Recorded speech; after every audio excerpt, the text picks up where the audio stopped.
Olá, boa noite. Estamos começando o TBC Debate em busca do argumento perfeito, contando sempre com a sua audiência, com a sua participação, por meio do YouTube da TV Brasil Central, que tanto cresce. O tema de hoje, mais uma vez, é polêmico, é atual.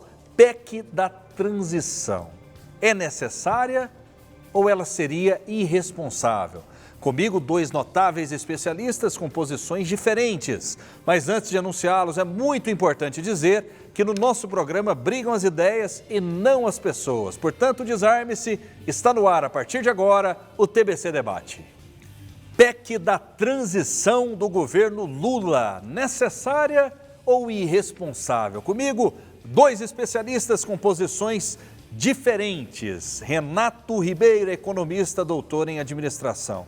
Tudo bem, professor? Seja bem-vindo. Boa noite. Boa noite. Muito obrigado, Rafael. Cumprimento a todos os nossos ouvintes, nossos espectadores. Cumprimento também o Luiz. Luiz Ongorato, ele é economista, consultor de empresas. Tudo bem? Seja bem-vindo. Boa noite. Boa noite. Muito obrigado por estar aqui. É um prazer estar aqui, Rafael. Prazer estar aqui também, Renato.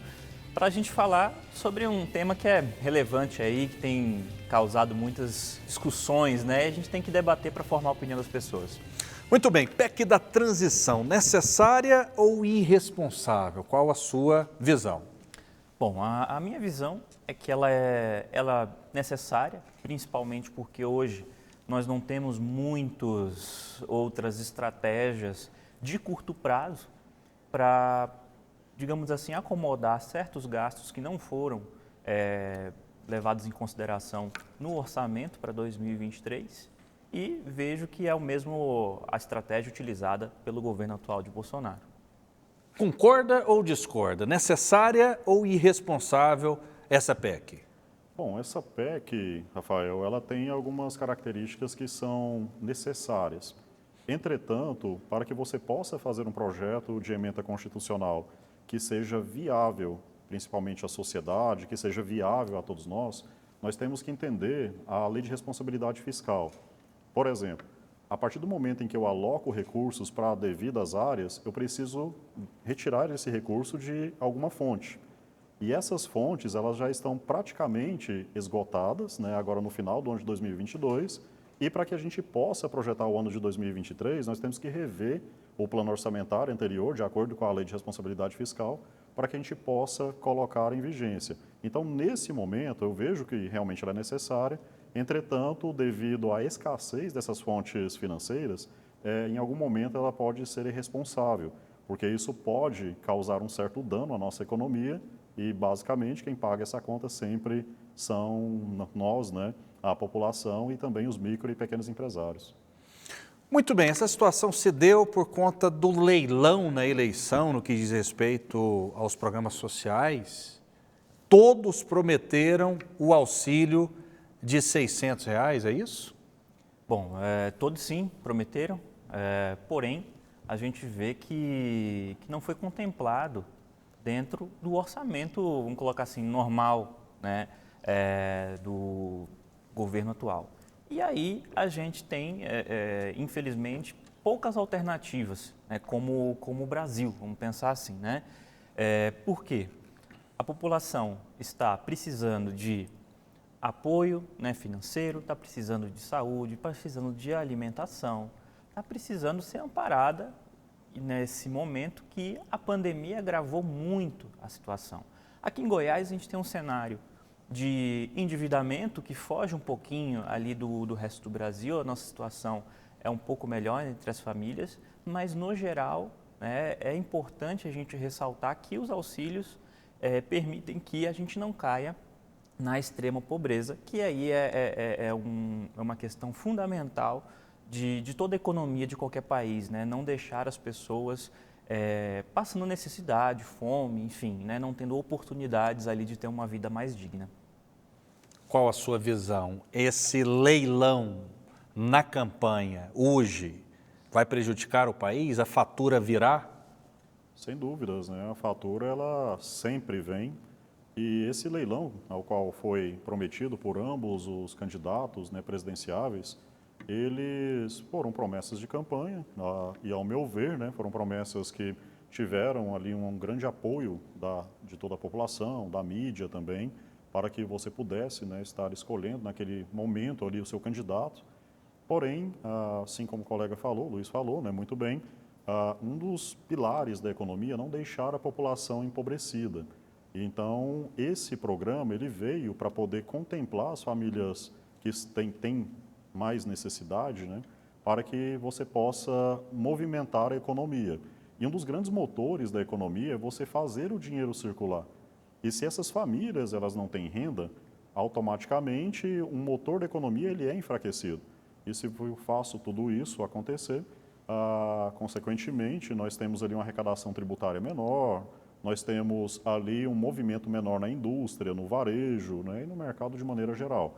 Então, acredito que as promessas de campanha, elas também tiveram um viés muito voltado a essa aceleração econômica, a esse motor da economia. Porém, nós temos que entender que esses recursos, eles são oriundos, né, também de diretrizes orçamentárias, né, previstos por lei. E esses recursos, eles devem ser alocados de acordo com uma previsibilidade que o governo faz e uma previsibilidade também em relação ao montante e a famílias que serão amparadas. E tudo isso não aconteceu conforme previsto. Nós estouramos muito essa quantidade de benefícios que foram pleiteadas, né, para a população e foi mais um dos motivos, né, que comprometeu aí o plano orçamentário do ano de 2022. Por isso que há uma preocupação para o ano de 2023 se esse auxílio ele será mantido, se o valor será mantido e também se os critérios, Rafael, serão ali mantidos para que você possa continuar, né, mantendo esses valores à população que tem essa necessidade. Consequentemente, nós temos que rever o plano orçamentário, que inclusive é uma das propostas, né, dessa PEC que está sendo discutida nesse momento. Qual a sua visão, professor? Bom, eu acho que o principal causador de tudo isso, ao meu ver, é o teto de gastos, né? A lei lá de 2016, ela prevê que teve um congelamento ali no gasto e a partir dali foi-se criado o quê? Um reajuste conforme a inflação. Só que esse reajuste conforme a inflação, ano a ano, ele é irreal. Por quê? Nem sempre todo o teu gasto público ele é balizado pela inflação. E né, eu acho que meu colega pode concordar nisso aí, né? Qual índice de inflação vai ser utilizado? Isso também é uma coisa muito difícil de você mensurar, né?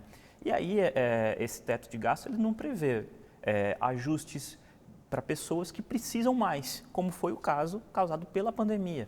Não prevê que o crescimento da despesa, né, com a Previdência, que tem um crescimento orgânico.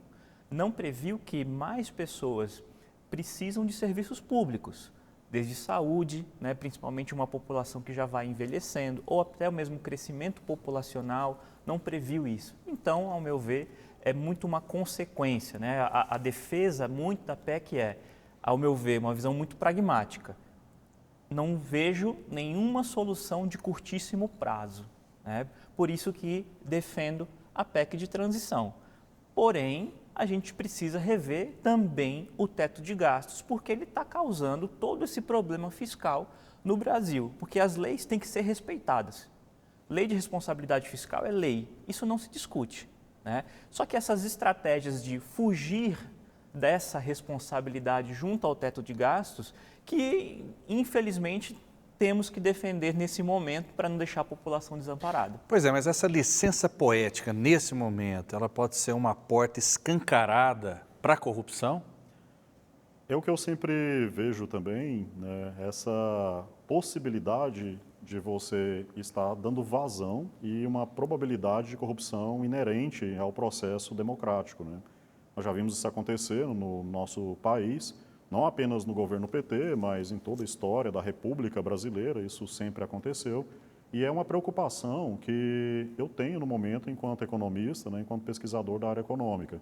Porque a partir do momento em que você tem ali grande possibilidade de recursos a serem alocados de uma maneira que seja irresponsável, né, vamos colocar dessa maneira, há uma grande probabilidade de que os atos de corrupção aconteçam. E tudo isso prejudica a população, prejudica a sociedade. Porque lembrando que esse, né, recurso ele é oriundo do povo, da população, né, dos tributos que nós pagamos, das taxas, das contribuições. E ficando à disposição, à mercê, né, deliberadamente com valores exorbitantes, o ato corruptível ele é mais propício. E eu vejo isso como uma espécie de falta, às vezes, né, de responsabilidade com a própria população brasileira. Então, eu tenho um certo receio, né, da PEC de transição nesse momento com a população, né, no intuito de que, de repente, isso pode causar um dano maior à população do que trazer um determinado benefício. Por exemplo, quando se fala a respeito, né, do auxílio emergencial, que agora vai mudar o nome a propósito, né, assim como o governo Lula A Bolsa afirmou, Família. vai voltar a se chamar Bolsa Família, você tem um amparo da população, né, mais carente. Entretanto, né, se a nossa inflação disparar, que é também, né, um temor que nós economistas temos, aquele auxílio que você vai receber, ele não vai ter poder de compra suficiente para poder manter a população. Existe até a perspectiva de imprimir dinheiro, imprimir a moeda ou não? Eu acredito que não. Aquilo que aconteceu no governo JK, né, na década de 50, acredito que não volte a acontecer, até mesmo devido aos meios de lastro, né, terem se alterado durante a história. Mas, né, você perder o valor de compra da sua moeda é algo muito grave. A partir do momento em que você tem um auxílio de R$600 e que isso ele é suficiente para poder manter a alimentação de uma família de até 2 ou 3 pessoas, tá? Você tem ali, então, uma certa segurança. E quando isso se altera em função do ato inflacionário, daqui a pouco você não vai ser capaz de manter essa família com 2 ou 3 pessoas. E que nós, na economia, falamos que isso é um aumento, então, né, artificial. Eu tenho os mesmos R$600, mas o poder de corrosão da moeda, em função da inflação, ele descartou a possibilidade dessa família ser amparada. Professor. Bom, acho que o doutor Renato tocou num assunto muito interessante, que foi a inflação. Sim. Né? Por quê? Muito se fala, né, que por conta da expansão do gasto, transferência de renda, você gera inflação. Que é o que está se falando, né? O mercado fica muito tensionado em relação a isso. Porém, a gente tem que olhar mais criteriosamente. O que está causando a inflação no mundo hoje? Que a inflação não é Brasil. A inflação hoje é mundial. A gente está falando de quebra de cadeias logísticas, cadeias produtivas, falta de oferta. A gente está falando de inflação dos alimentos, muito causada pela questão de aquecimento global, clima, quebra de safras. Né? Você tem ali uma China que cresceu muito e nós fornecemos alimento para a China pagando preço da carne em dólar, por exemplo.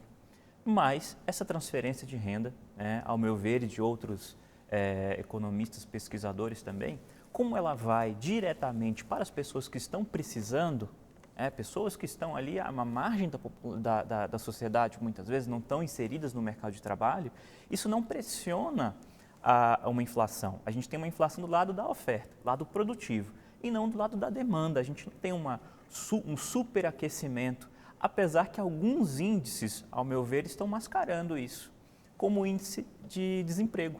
A gente acha muitas vezes que estamos num pleno emprego, o desemprego ele caindo. O que é o pleno emprego, para quem não está nos acompanhando? Seria a capacidade máxima de absorção de empregos.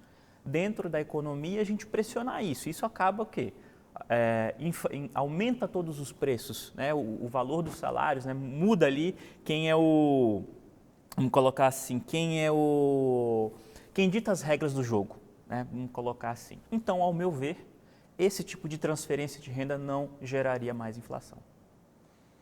Falando ainda sobre esses efeitos colaterais, quais são os riscos? O mercado não vê com bons olhos essa licença poética, né, para ultrapassar o teto de gastos. Sim. Esse é um efeito colateral perigosíssimo, na sua visão? Sem dúvida, Rafael. Você tem ali um certo temor do mercado financeiro, do mercado de maneira geral, sobre essa quebra do teto de gastos, né? Por que isso acontece? Nós temos que lembrar que o Brasil ele não é autossuficiente. Nós dependemos ali do fluxo externo, nós dependemos de investidores internacionais, nós dependemos da indústria externa, enfim. Se eu passo uma determinada segurança para esse investidor, ele aloca com mais, né, precisão os seus recursos no nosso país. Isso causa uma circulação maior ali da moeda internacional no nosso país, em sua maioria o dólar, causando ali, no caso, né, uma valorização do real ante ao dólar. Você tem também ali a geração de empregos, assim como o Luiz muito bem disse, né? Porque se eu tenho recursos oriundos do mercado internacional chegando no nosso país, você gera mais emprego, você aquece a indústria, o varejo também ele tem um retorno bastante expressivo quanto a isso, porque ele tem a função de estar circulando, né, toda essa mercadoria, e você tem uma economia ali aquecida, com motores a todo vapor. Agora, quando você tem a tendência de furar o teto de gastos, você gera uma certa insegurança para o investidor, tá? Não apenas o internacional, mas também o investidor interno. Isso faz com que eu, ao invés de alocar recursos nesse país, eu tire recursos desse país. Então, é uma evasão grande de moeda estrangeira do nosso país. Isso faz com que o dólar dispare. Mas aí nós temos que lembrar também de um outro mecanismo, que é o mecanismo de propagação. A partir do momento em que eu tenho ali uma dependência do capital internacional e uma dependência de importação de produtos e serviços para a nossa economia, esse pagamento ele é feito com moeda estrangeira. Eu pago isso com dólar. Se o dólar ele está fugindo do país devido a essa possibilidade que eu estou vendo de risco, né, se atenuando, eu vou pagar mais caro por esses produtos que eu venho a importar e colocar na economia. Isso faz com que tudo fique mais caro, inclusive para a população. E eu preciso repassar isso para as empresas, eu preciso repassar isso para o consumidor e gradativamente nós temos aí novamente o efeito IPCA, né, que é um dos indicadores, né, que mede a inflação se atenuando. Então, o investidor, de maneira geral, ele não vê isso com bons olhos. E o empresário brasileiro também ele tem certo temor de que tudo isso aconteça. Né? Basicamente é isso que eles estão, né, fazendo através das manifestações, né, dos atos e tudo mais, porque ele tem medo do seu negócio ser afetado com isso. E, consequentemente, será. Porque a partir do momento em que eu tenho uma margem de contribuição mais baixa, que é o retorno que eu tenho sobre o produto vendido, eu tenho ali uma probabilidade de lucro menor. O que tem, então, um risco para a empresa de quebrar, de fechar as portas e de causar um dano maior à economia. Então, o mercado, de maneira geral, tanto internacional quanto o mercado doméstico, não enxerga isso com bons olhos. E o Lula, na prática, já deu uma banana para o mercado. Isso é ruim? Bom, eu acho que, analisando ali, né, politicamente a situação, vejo que a primeira declaração, né, ainda na COP, para fincar o pé no seu, não colocar assim, para o seu eleitor, né, para que foi eleito pela maioria da população, eu acho que foi coerente diante do discurso dele, né, porque não faria sentido nenhum ele jogar para o mercado. Assim, olha, eu prometi uma coisa, estou entregando outra.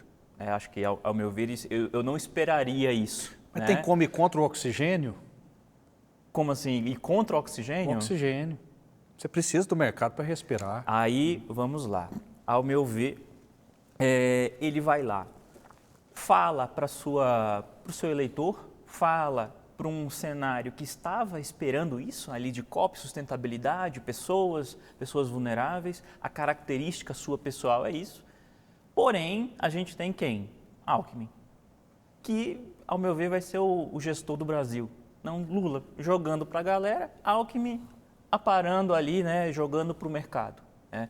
E até que a gente já viu é que o mercado já se acalma. Só que o peso do Lula é maior do que o peso do Alckmin. Né? O peso, sim. Só que eu acho que, nesse momento, né, a gente está ainda em transição.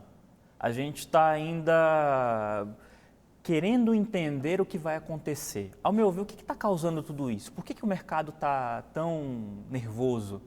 Primeiro, a gente não debateu suficientemente o porquê de reeleger ou não Bolsonaro, o porquê de eleger ou não Lula e os outros candidatos. Não teve proposta. Não teve proposta.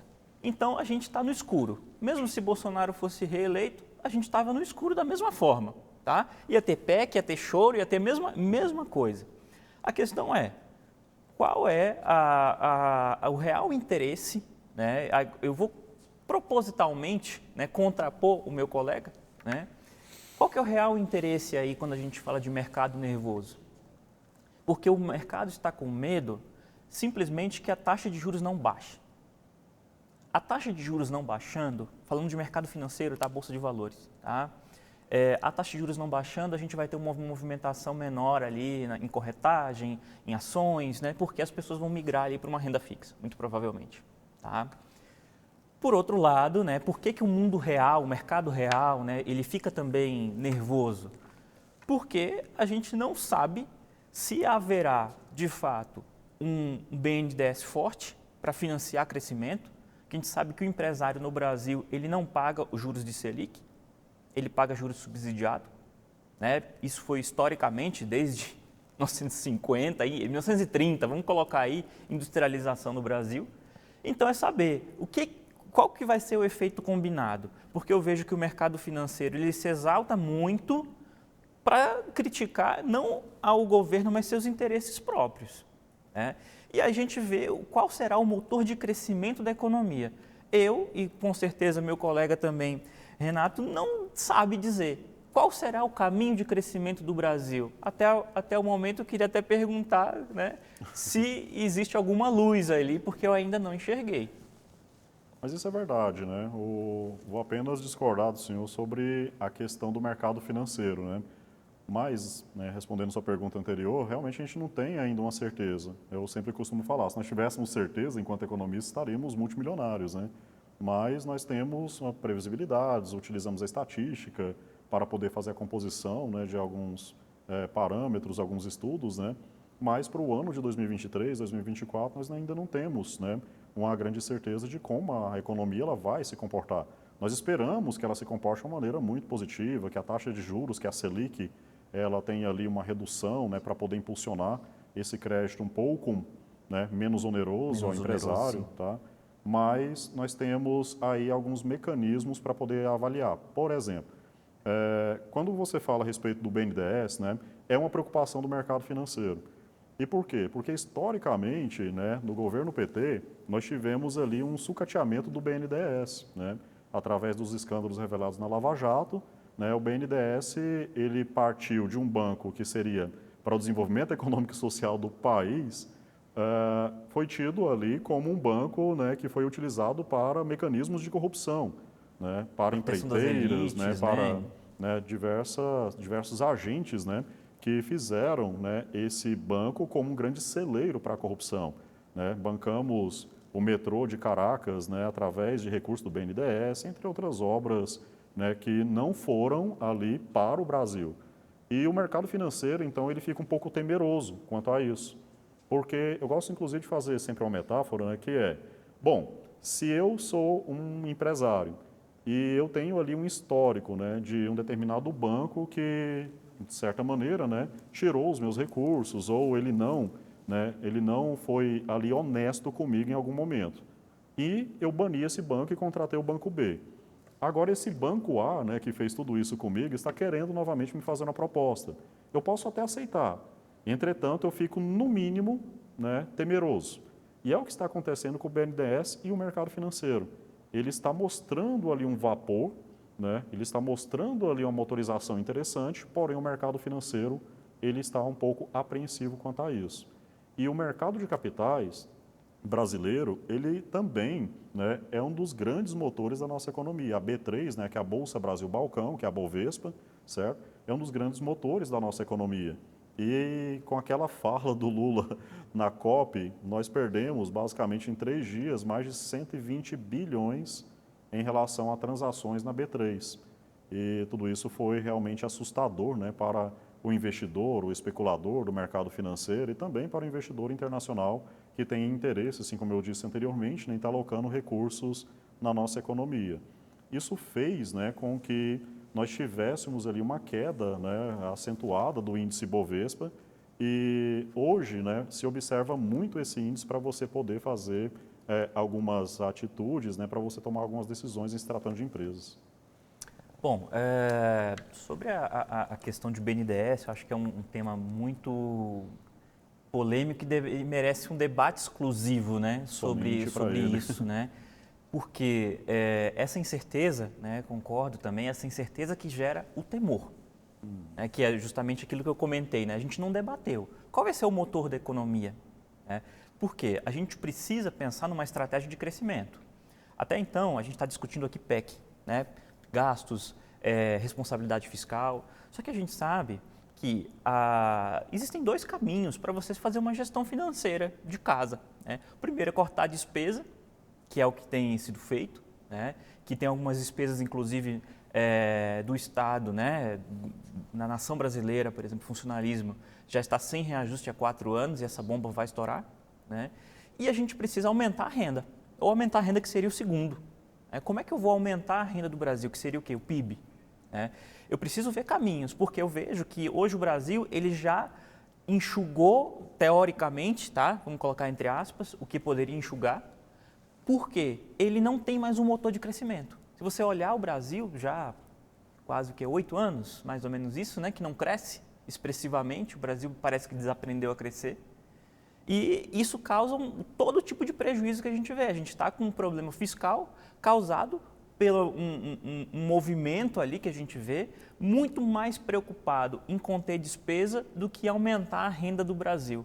E a gente vê isso com o quê? Desindustrialização do Brasil, que é ainda mais acelerada, a gente vê renda per capita menor, a gente vê mais pessoas precisando de auxílios, né? A gente vê uma deterioração do mercado de trabalho como um todo. Qual a guinada pode ser dada?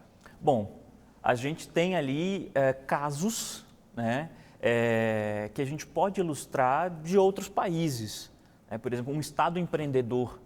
Não sei se o meu colega é liberal, aí, ultraliberal, né? Mas sim. Seria um caminho.